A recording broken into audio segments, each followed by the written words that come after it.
사티 거웨인이라는 아주 유명한 베스트셀러 작가가 쓴 크리에이티브 비주얼리제이션이라는 책이 있습니다.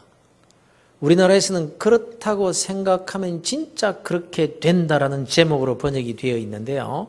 원 제목을 그대로 번역한다면 창조적 시각화 혹은 창조적 심성 뭐 이렇게 할 수가 있겠습니다. 그런데 이 제목을 그렇다고 생각하면 진짜 그렇게 된다 이렇게 해놓음으로써 이 책의 심리학적인 성격을 아주 잘 드러내고 있습니다. 30여 년 전에 쓰여진 이 책이 영어로만 300만 부 이상 팔렸고 전 세계 25개국에서 번역이 되어서 지금까지도 읽혀지고 있는 아주 유명한 책입니다. 그런데 여기에서 강조하는 바가 뭔고 하면 사람의 생각이 중요하다 이 점입니다. 어떤 생각을 하고 사느냐에 따라서 그 인생이 달라지고 만다라는 거죠. 즉 생각은 보이지 않는 씨앗이라는 겁니다. 그래서 안 된다라는 생각의 씨앗을 심으면 안 되게 되어 있고 그렇다라는 생각의 씨앗을 심으면 그렇게 된다라는 것입니다. 이 책 전체적으로 보면 다분히 뉴에이지적인 그런 요소가 있는 책이고 또 범실론적인 냄새가 아주 가득한 그런 책입니다만은 그러나 심리학적인 면으로만 본다면 아주 훌륭한 책이라고 할 수가 있는 거예요. 사실 사람의 생각이 중요하거든요. 환경보다는 생각에 의해서 그 사람의 삶이 달라지게 되는 것입니다. 예컨대 두 사람이 1m 깊이의 구덩이를 판다고 합시다. 한 사람은 1m 밑에 보물상자가 있다는 것을 알고 파내려갑니다. 그러나 또 한 사람은 자기가 잘못한 일에 대한 벌로 그 구덩이를 파고 있습니다. 똑같은 시간에 똑같은 방법으로 똑같은 힘을 들여서 땅을 판다라고 할지라도 이 땅을 파는 동안에 이 두 사람의 삶은 천국과 지옥으로 나누어지고 마는 것입니다. 그러니 어떻게 생각하느냐에 따라서 그 사람의 삶이 달라지게 된다는 것은 분명합니다. 그래서 세상 사람들도 심리학적인 방법이긴 합니다만 긍정적인 생각을 하자. 그렇다고 생각하면 진짜 그대로 된다. 이렇게 하면서 생각에 대해서 강조를 하고 있는 것입니다.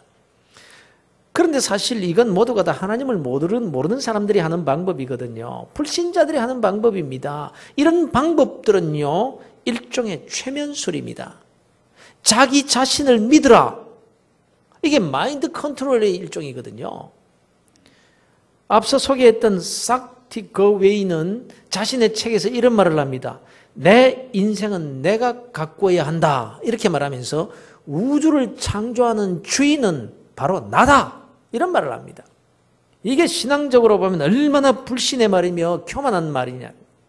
그럼에도 불구하고 이런 말을 하는 이유는 긍정적인 생각을 가지기는 가져야 되겠는데 뭘 믿고 된다 이럴 수 있냐. 뭘 믿고. 그들에게 하나님이 없으니까 자기 자신이라도 믿는 믿음이 있어야 되겠기에 그래서 너 자신을 믿어라 이렇게 말하고 있는 것입니다. 그러나 여러분 우리 모두가 다 알지 않습니까? 이게 최면이지 자신을 뭐 어떻게 믿어요? 여러분 자신을 뭘 믿는단 말입니까? 성경은 우리 인생을 가리켜서 질그릇 같은 인생이라고 했습니다. 툭 부딪히면 깨어지는 인생이라는 말이에요. 여러분 병원에 가보십시오. 나는 할 수 있다 뭐 이러면서 자신만만하게 살던 사람 가운데서 이런저런 이유로 푹 한번 쓰러져서 병원에 누워 있으면요 아무것도 할 수 없다는 것을 그때야 깨닫게 됩니다. 하긴 뭘 해요. 인생은 어디까지나 인생일 뿐인 것입니다. 우리 인생은요 전능자가 아닌 거예요. 어느 정신병원 병실에서 어떤 환자가 그랬다지 않습니까? 이제부터 나를 나폴레옹 황제라고 불러라. 뭐 그랬대. 의사가 빙그러 보시면서 김 선생 어째서 당신이 나폴레옹이요? 물었더니 어젯밤에 하나님이 내게 그렇게 말씀해 주셨느니라. 뭐 이러더라. 이 말을 들은 2층에 누워있던 다른 환자가 내가 어젯밤에 언제 그런 말을 했느냐. 나는 그런 말 한 적이 없느니라. 이 사람들 참 웃기는 사람들이긴 하지만요. 이 사람들 따지고 보면 행복한 사람들 아닌가요? 누가 뭐래도 나는 나폴레옹 황제다. 그러고 사는데 뭐 황제처럼 사는 거죠. 행복하다 할 수 있겠죠. 한술 더 떠서 나는 하나님이니라 뭐 이러고 사는데야 못 말리는 겁니다. 그래서 정신병원에 가면은 그냥 항상 해 하고 웃고 다니는 사람이 있는 거예요. 그런데 이런 사람을 두고 정말 행복한 사람이라고 할 수 있느냐 이 말입니다. 제가 정신병원에 가서 이런 사람도 봤다고요. 이 세상 근심 걱정 다 짊어진 것처럼 불안에 벌벌벌 떨고 있는 거예요. 먹지도 못하고 삐쩍 말라가지고 기둥을 붙들고 부들부들 떨면서 그냥 공포에 사로잡혀 있는 거예요. 그래서 의사 보고 왜 저러냐고 물었더니 하는 말이 매일 곧 하늘이 무너진다. 하늘이 무너진다. 그래서 하늘이 무너질까 봐 그렇게 벌벌 떨고 그렇게 있다는 거예요. 꼭 같은 겁니다. 거기서 하루 종일 웃고 다니는 사람이나 부들부들 떨고 사는 사람이나 꼭 같은 동기생들입니다. 뭐 심리학적으로 자신을 믿으라, 생각을 긍정적으로 바꾸라, 된다고 생각해라 뭐 이러면서 자신에 대한 믿음으로 최면을 거는 그것은요, 여러분 정도의 차이일 뿐이지 다 똑같은 거예요. 그러나 우리 그리스도인들이 말하는 믿음이란 이런 믿음이 아닌 겁니다. 질그릇 같은 자기 자신을 믿는 믿음이 아니라 전능하신 하나님, 창조주 하나님을 믿는 믿음을 말하는 것입니다. 아무런 믿음의 대상도 근거도 없이 스스로 나는 할 수 있다 뭐 이런 심리학적인 최면이 아니라는 것입니다, 여러분. 그리고 우리는 막연히 나는 하나님을 믿는다 이것도 아닌 거예요. 생각해 보십시오. 박근혜 대통령이 나를 장관으로 불러주실 줄로 믿습니다. 이렇게 한다고 장관으로 불러줍니까? 웃기는 얘기거든요. 아무나 하나님이 나를 도와주실 것이다. 이렇게 믿는다고 하나님의 도움을 받게 되나요? 아니라는 거예요, 여러분. 근데 말입니다. 제가 아는 어떤 분은 이런 분이 계십니다. 이름은 밝힐 수가 없습니다만은 이분은 언젠가 선거 때에 아주 그 선거를 맡아서 열심히 선거 운동을 하신 분입니다. 얼마나 열심히 했든지 하여간 모든 자기의 삶을 다 내려놓고 그 선거 운동에 아주 그냥 올인한 사람이에요. 그런데 그렇게 열심히 한 이유가 뭐였느냐? 약속을 받았기 때문에, 내락을 받았다라는 거예요.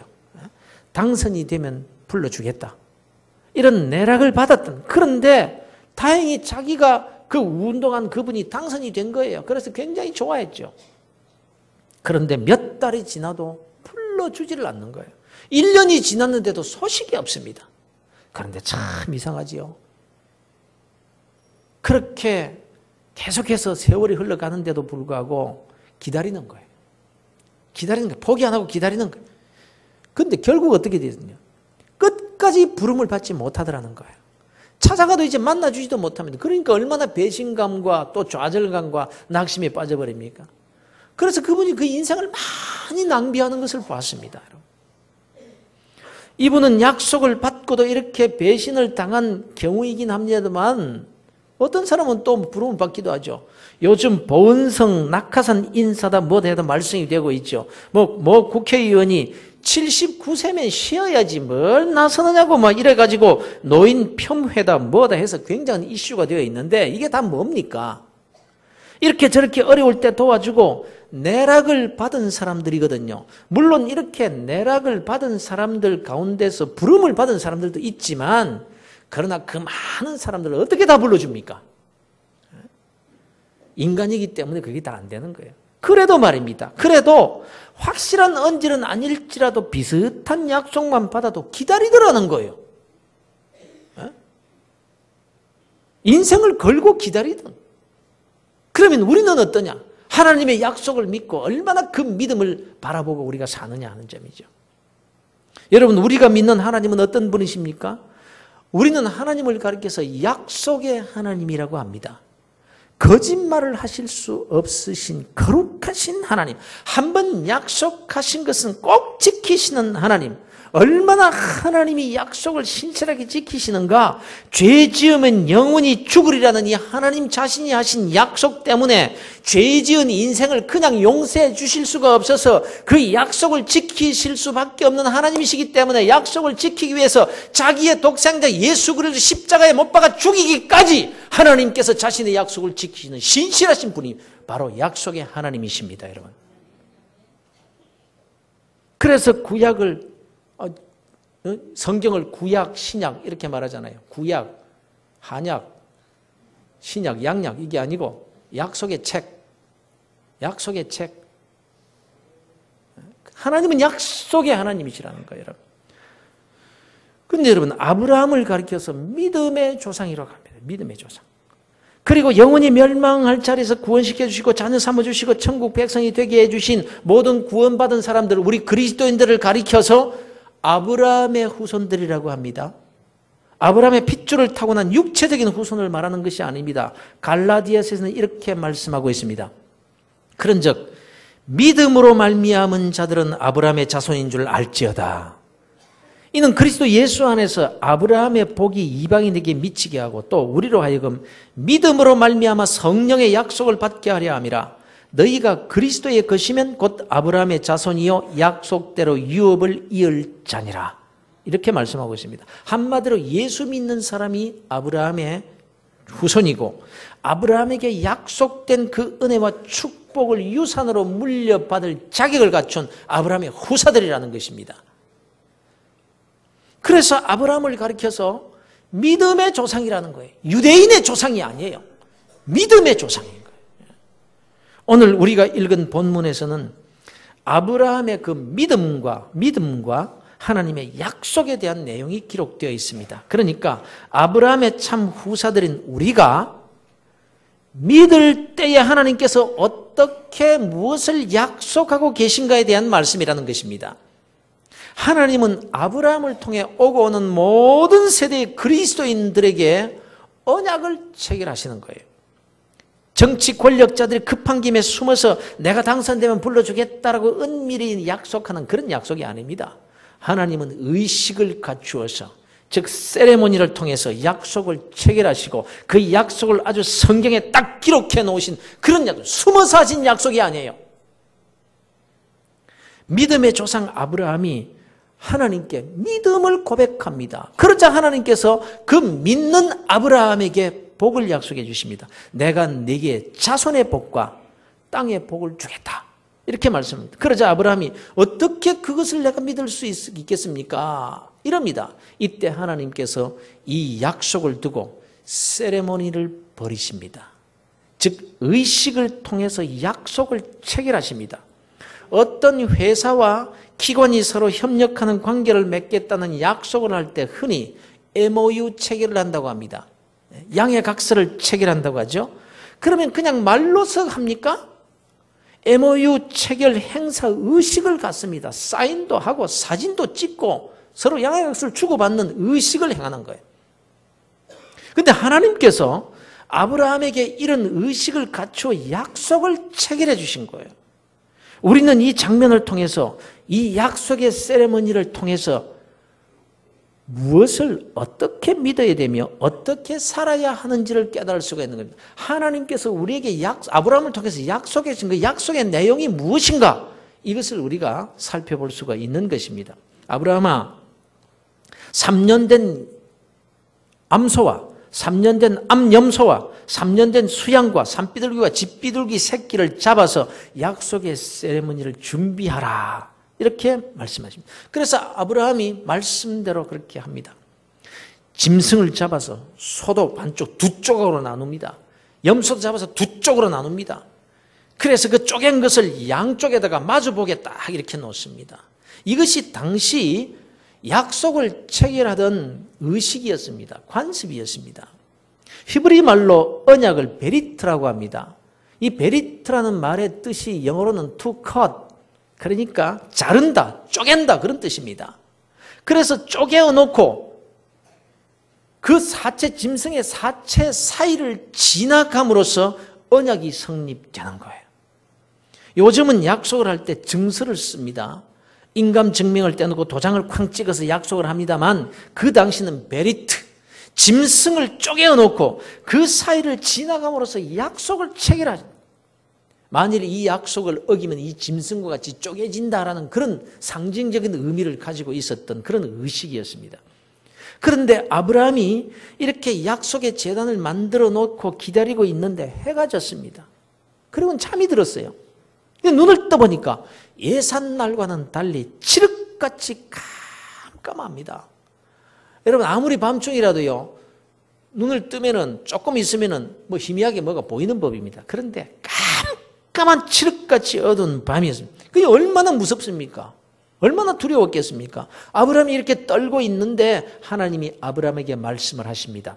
내 자손이 이방에서 객이 되어서 400년 동안 그들을 섬기게 될 것이나 이렇게 말씀합니다. 깜깜한 인생, 실패한 인생, 두려움과 슬픔과 고통이 가득한 애굽에서의 노예 생활을 상징적으로 보여주는 거예요. 비주얼, 눈에 보이도록 상징적으로 하나님께서 보여주고 계십니다. 깜깜한 흑암과 같은 세월을 너희들이 맞이하게 될 것이니라. 그 깜깜한 밤에 아브라함에게 보인 광경이 뭡니까? 연기 나는 화로, 연기 나는 풀무입니다. 풀무. 여러분 아십니까? 연기 나는 화로, 이 풀무가 고난을 상징한다는 사실 말입니다. 에레미야 11장 4절에 보면 이스라엘 백성들이 애굽 땅에서 노예 생활한 그 기간을 두고 쇠풀무 애굽 땅이라 이렇게 표현하고 있습니다. 쇠풀무 애굽 땅. 시편과 이사야서에 보면 시련과 고통과 징계를 가리켜 풀무불로 설명을 하고 있습니다.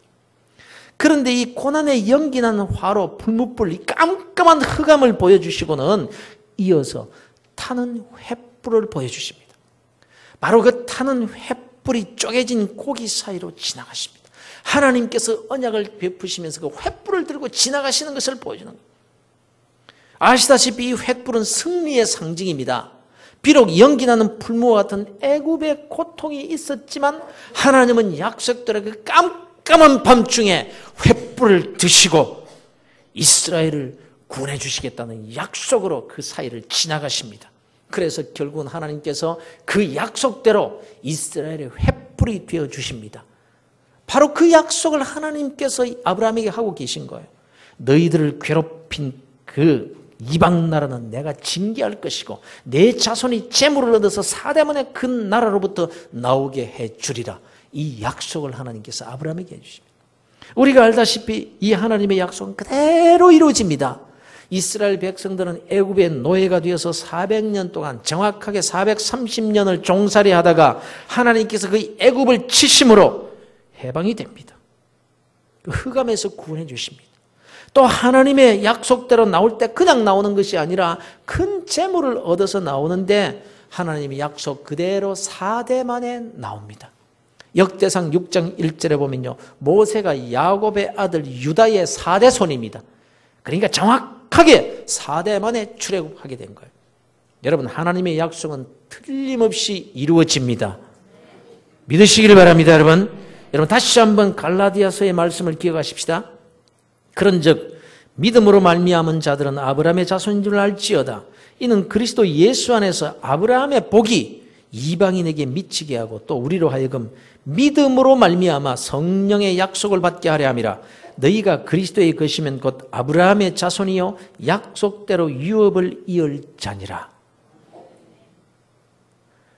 지금 우리에 대해서 말씀하고 있는 거예요. 여러분 아브라함과 횃불 약속을 체결하신 하나님의 약속은 바로 예수를 믿어서 아브라함의 후사가 된 우리 그리스도인들에게 하신 약속이라는 점을 믿으시기를 바랍니다. 여러분 지금 풀무불과 같은 그런 어려움을 만나고 계신 분이 있습니까? 왜 하나님께서 믿음의 조상 아브라함과의 약속을 체결하시면서 애굽의 풀무불, 애굽에서의 고난을 말씀하고 있는 것일까요? 오고 오는 모든 이 믿음의 사람들은 다 이 믿음의 조상 아브라함에게 하신 하나님의 약속을 기억하도록 하시기 위함인 것입니다. 풀무불 같은 어려움을 만날 때에 너희들은 아브라함과 약속을 체결한 하나님의 그 약속을 바라보고 믿어라. 너희가 아브라함의 후사들이니라. 내가 아브라함에게 약속하신 그 약속은 바로 너희들에게 한 약속이니라. 이 말씀을 해주시기 위해서 하나님께서 이런 세레모니를 지금 벌이고 계신 것입니다. 여러분. 풀무불과 같은 고난의 현장만 바라보면요 낙심하고 좌절할 수밖에 없습니다. 그러나 그 풀무불만 보지 말라는, 깜깜한 흑암만 보지 말라는 거예요. 그 뒤에 그 후에 짐승의 그 쪼개진 사체 사이를 깜깜한 그 밤중에 횃불을 들고 지나가시면서 네가 나를 믿으면 너와 네 자손에게 승리를 줄 것이니라. 애굽을 쳐서 항복하게 만들고 그 애굽이 오히려 너희들에게 큰 재물이 되게 만들 것이니라. 이 약속을 하나님께서 하시면서 횃불을 들고 그 사이를 지나가시는 거예요. 화가 복이 되게 하신다는 것입니다. 합력하여 선을 이루어 주시겠다는 것입니다. 풀무불과 같은 고난이 오히려 축복의 근거가 되고 은혜의 디딤돌이 되게 해주시겠다는 것입니다. 사랑하는 성도 여러분, 풀무불 같은 고난이 있습니까? 약속의 하나님께서 보여주신 횃불 약속을 믿고 바라보시기를 주의 이름으로 축원합니다. 풀무불 같은 고난이 너무 오래 지속이 되어서 이제 지쳐버렸습니까? 횃불의 약속은 보이지 않습니까? 깜깜한 흑암만 있습니까? 멀리서 빛이라도 좀, 그 횃불의 빛이라도 좀 비춰졌으면 좋겠는데 그냥 깜깜한 밖에 없습니까? 그래서 포기해버리고 싶고 말입니다. 그러나 여러분, 약속의 횃불은요, 눈앞에 갑자기 나타날 수 있는 거예요. 아브라함이 지쳐 쓰러져 있던 그 깜깜한 밤중에 희미한 빛이 보인 것이 아니라 갑자기 횃불 대신 우리 하나님께서 나타나셔서 그 흑암을 밝혀주신다는 것입니다. 여러분, 어떤 마을에 전설처럼 전해 내려오는 이야기가 있습니다. 마을 뒤편 높은 산에는 엄청난 금이 묻혀 있는데 여러 사람이 도전했다가 실패했다는 것입니다. 그래서 그 마을에 사는 한 아이가 그 이야기를 믿었다는 거예요. 언젠가 내가 크면 그 광산을 다시 개발해서 성공할 것이라고 결심을 했습니다.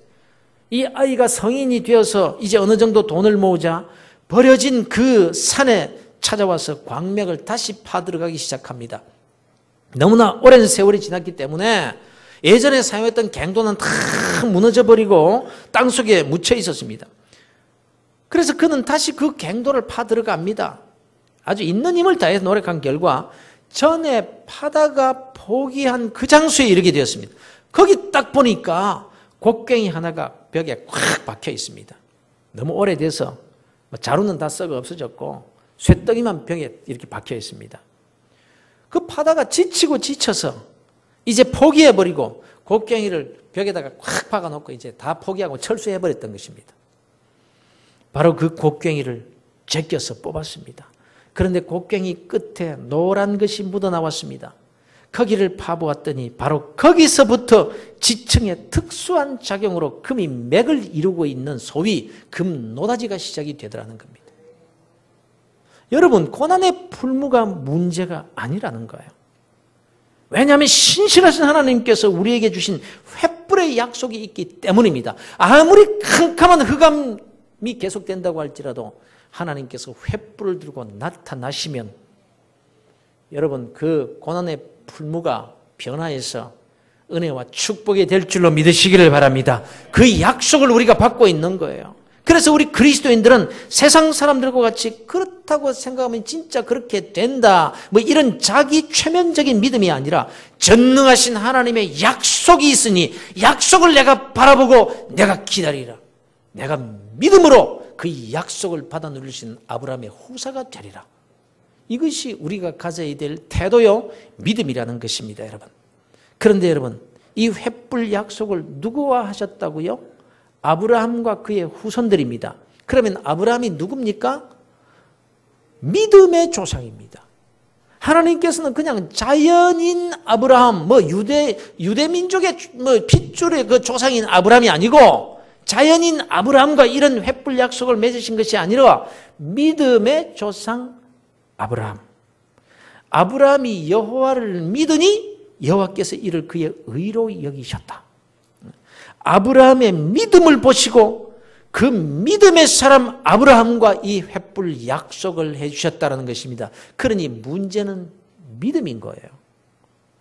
오늘날도 모든 믿는 자들에게 승리의 횃불의 약속이 이루어진다라는 것입니다, 여러분. 사랑하는 성도 여러분, 지금 우리가 바로 약속을 이어받은 아브라함의 후사들입니다. 예수를 믿어서 아브라함의 후사들이 되었고, 그래서 우리가 아브라함에게 약속된 그 은혜와 축복을 믿어서 받을 수 있는 상속자들이 되어 있는 것입니다, 여러분. 그럼에도 불구하고 연기나는 화로 고난의 풀무불의 삶에서 벗어나지 못하고 있다면 그 이유가 무엇일까? 다른 데서 이유를 찾지 마시고 믿음. 내가 믿음이 없구나. 이걸 먼저 발견할 수 있어야 되는 거예요. 하나님과 아브라함과의 약속은 믿음의 증거를 보일 때 그 횃불의 약속 또한 나타나게 되는 것이라는 것입니다.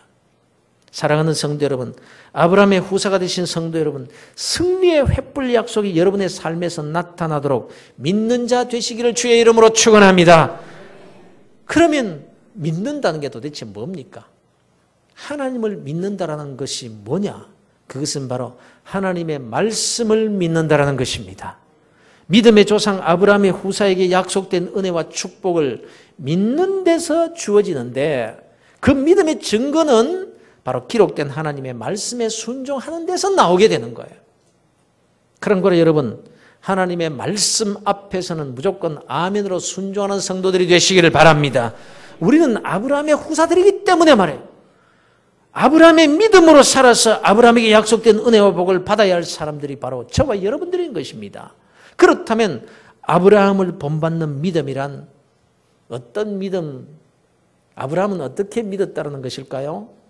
독자 이삭을 제물로 바치라는 하나님의 말씀에 아멘하고 순종한 그 믿음입니다, 여러분.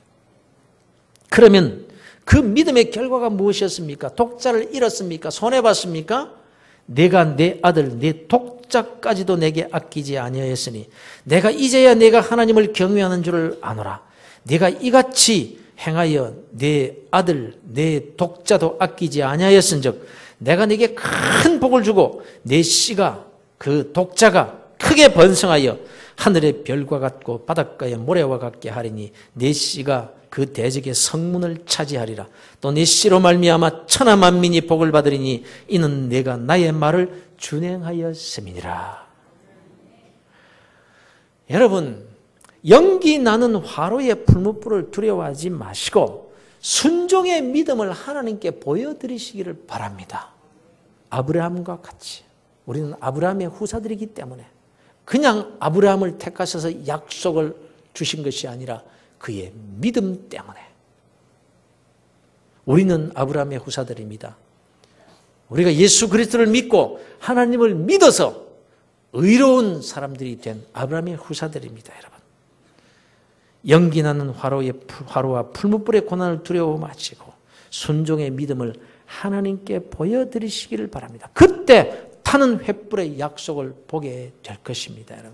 그러므로 말씀에 순종하는 일을 두려워하거나 주저하지 마시기를 바랍니다. 사드락과 메삭과 아베드노고가 가졌던 그리 아니하실지라도의 믿음으로 에스더와 같이 죽으면 죽으리라는 그 믿음으로 말씀에 순종하시고 고난의 풀무불을 축복의 근거가 되게 계신 하나님의 약속, 곧 타는 횃불의 은혜와 축복을 받아낼 수 있는 복된 그리스도인들이 다 되시기를 우리 주 예수 그리스도의 이름으로 축원합니다.